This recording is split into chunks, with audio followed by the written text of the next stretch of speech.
Solomon's peaceful reign was not an accident. It was part of God's promise to David. In 1 Chronicles 22 verses 8 to 9, God told David, "You have shed much blood and fought many wars. You are not to build a house for my name.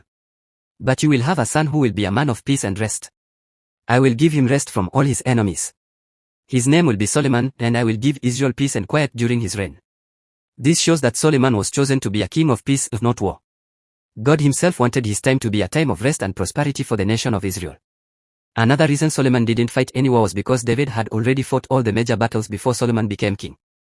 David defeated the Philistines, the Moabites, the Ammonites, the Edomites, and even the Syrians. By the time Solomon sat on the throne, Israel's enemies had already been conquered. The kingdom was safe and its borders were secure. So Solomon inherited a strong and peaceful nation. There was simply no need to go to war because the hard work had already been done by his father. Solomon used this period of peace wisely at first. He focused on building projects, most famously the Temple of the Lord in Jerusalem, which David had planned but was not allowed to build. Solomon also built his own palace, developed trade routes, and strengthened Israel's economy. The Bible describes his time as one of great prosperity and wisdom. Kings and queens from faraway nations came to hear his wisdom and see his wealth. Now, let's look at his many wives and concubines. Solomon had about 700 wives and 300 concubines. Many of these marriages were political alliances. In ancient times, kings often married daughters of other rulers to make peace and form strong friendships between nations.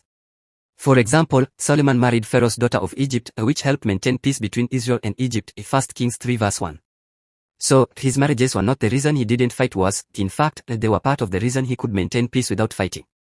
However, as time went on, Solomon's many wives became a spiritual problem. Most of them came from nations that worshipped other gods. The Bible says in 1 Kings 11 verse 4 that, as Solomon grew old, his wives turned his heart after other gods, and his heart was not fully devoted to the Lord his God. Solomon began to build altars for their idols and even joined them in idol worship. This made God very angry.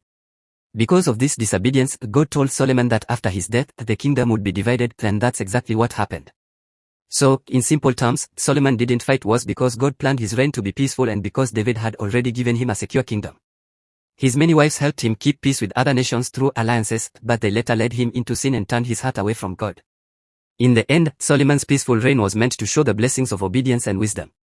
God gave Israel a time of rest and prosperity under Solomon, but when Solomon turned away from God, that peace began to fade.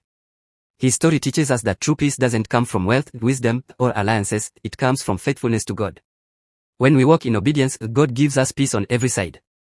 But when we let sin and worldly desires enter our hearts, the peace we once enjoyed can quickly disappear, just as it did after Solomon's death.